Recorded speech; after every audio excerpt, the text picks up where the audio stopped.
పూరా local. So ఈ group 1 mains పరీక్షలో అయితే కనుక మంచి ర్యాంకులు సంపాదించుకొని ఇప్పుడు హైకోర్టు తీసుకున్న నిర్ణయంపై ఆగ్రహం వ్యక్తం చేస్తూ కొంతమంది విద్యార్థులు అయితే ప్రెస్ క్లబ్ దగ్గర ఉన్నారు.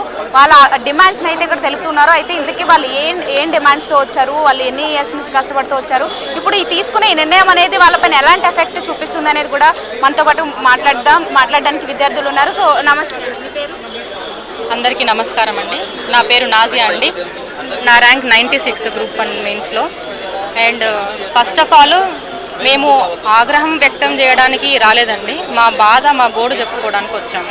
3 కోట్లు పెట్టి కొన్నారంట కదా అని చుట్టుపక్కల వాళ్ళు అందరూ అంటుంటే ఆ దుష్ప్రచారం తట్టుకోలేక ఆల్రెడీ జాబులు పోయి మా బాధలో మేము ఉంటే పుండు మీద కారం జల్లినట్టు మాటలు అంటూ ఉంటే ఆ బాధ తట్టుకోలేక వచ్చామండి. అండ్ పొలిటిసైజ్ చేస్తున్నారు ఇష్యూ, సో పొలిటిసైజ్ అవ్వకూడదు అని రిక్వెస్ట్ చేయడానికి వచ్చామండి. అల్టిమేట్గా మాకు గవర్నమెంట్ మీద నమ్మకం ఉంది. We trust judiciary, we respect judiciary, we respect TGPSC. మాకు అల్టిమేట్గా న్యాయం చేయండి. మేము జెన్యూన్ ర్యాంకర్స్ని, మేము కష్టపడి ర్యాంక్ తెచ్చుకున్నాము. మాకు న్యాయం చేసే వాళ్ళు ఎవరు? ఖచ్చితంగా మాకు న్యాయం చేయాలి అని రిక్వెస్ట్ చేయడానికి వచ్చాము. ఇక్కడ జెన్యూన్గానే అక్కడ అన్నీ జరుగుతున్నాయి, అలాగే అక్కడ అవకతవకలు జరిగాయి కాబట్టి రీవాల్యుయేషన్కి ఇచ్చామని చెప్పేసి కోర్టు చాలా స్పష్టంగా చెప్పింది. అది పూర్తి అవ్వకపోతే అప్పుడు మళ్ళీ ఎగ్జామ్ కండక్ట్ చేయాలని చెప్పేసి అంటుంది. ఎందుకంటే అందరికీ కూడా అందరి విషయాలు ఇలాగే జరుగుంటాయి కాబట్టి సో మళ్ళీ ఎగ్జామ్ కండక్ట్ చేయాలి, లేకపోతే రీవాల్యుయేషన్ చేయాలి, అప్పుడే న్యాయం జరుగుతుందని చెప్పేసి. ఇప్పుడు మేము మొన్న రాసింది ఫస్ట్ ప్రిలిమ్స్ కాదండి, 3వ ప్రిలిమ్స్. ఒకటే నోటిఫికేషన్, 3వ ప్రిలిమ్స్ రాసాము. ఇప్పుడు మెయిన్స్ కూడా రివాల్యుయేషన్ మెయిన్స్ ఏదో అంటున్నారు, అక్కడితోటి ఆగిపోతుందా ఆ ఇష్యూ అనేది ఫస్ట్ నా క్వశ్చన్ అండి. ఇంతకంటే ముందు 2016-18 బ్యాచ్లో ఏమైందో మనకు తెలుసు, మెయిన్స్ రీమెయిన్స్ ఇష్యూ. ఇప్పుడు కూడా రెండో మెయిన్స్ తోట అది ఆగిపోతుందా మీరు చెప్పండి అన్న నా క్వశ్చన్. అది అసలు ఆగిపోతుందా? అప్పుడైనా మాకు ఇస్తారా? మూడోసారి కూడా మెయిన్స్కి వెళ్తారండి. ఇప్పుడు రెండోసారి మెయిన్స్ పెట్టినా అందులో కూడా అవకతవకలు జరిగినాయని చెప్పేసి ఏదో ఒక చిన్న ఇష్యూ పట్టుకొని వెళ్ళి కోర్టులో ఫైట్ చేస్తున్నారండి. కంప్లీట్గా పొలిటిసైజ్ చేసేసారు ఇష్యూ. మేము ఏం చేయాలో మాకు అర్థం కావట్లేదు. మేము జెన్యూన్ ర్యాంకర్స్ని మేము బాధపడుతున్నామండి. నిజంగా మా బాధ ఈరోజు మా పగ వల్ల కూడా రాదు, ఎవరికి రావద్దని మేము కోరుకుంటున్నామండి. మేము 2020 నేను గ్రాడ్యుయేట్ అండి.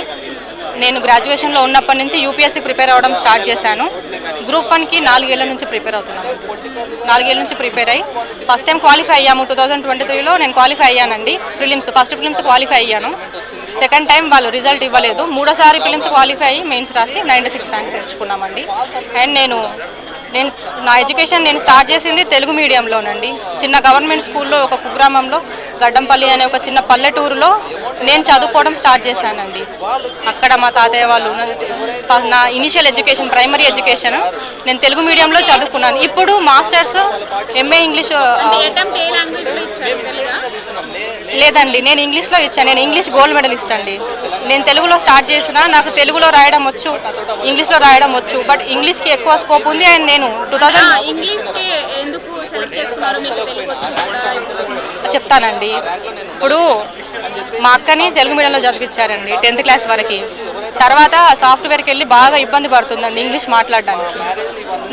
నీది అట్లా అవ్వద్దు అని చెప్పేసి నా ప్రైమరీ స్కూల్లో ఉన్నప్పుడే చెప్తున్నాను కదండి, 4th క్లాస్ వరకు తెలుగు మీడియంలో చదువుకొని 5th నుంచి ఇంగ్లీష్ మీడియం కష్టమైన అప్పసొప్పైనా చేసి చదివిద్దామని కష్టపడి నన్ను చదివించారండి ఇంగ్లీష్ మీడియంలో.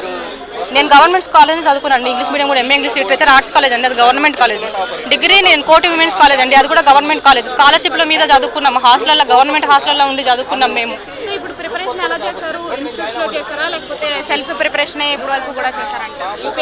నేను తెలంగాణ మైనార్టీ స్టడీ సర్కిల్ నుంచి స్కాలర్షిప్ తెచ్చుకొని మెరిట్లో చదువుకున్నానండి.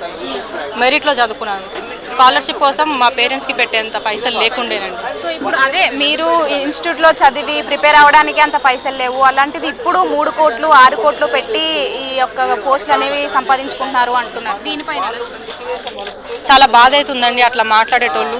మళ్ళీ ఒకసారి ఆలోచించుకోండి, మీకైనా అది కరెక్ట్ అనిపిస్తుందా? మేము ఇంత జెన్యూన్ ర్యాంకర్స్ మేము కష్టపడి వస్తే మా నోట్లో మన్ను కొట్టింది కాక మా మీద బురద చల్లడం కరెక్టా? మీరు ఒకసారి ఆలోచించుకోండి. సో ఇన్నేళ్ల నుంచి మీరు ప్రిపేర్ అవుతూ వస్తున్నారు చాలా కష్టపడి.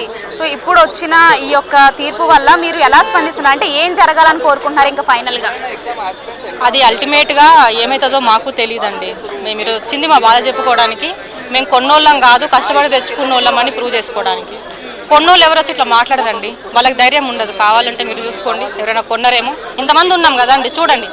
మేమైతే జెన్యున్గా ర్యాంకర్స్ మేము కష్టపడి తెచ్చుకున్నాము, అది చెప్పుకోవడానికి వచ్చాము.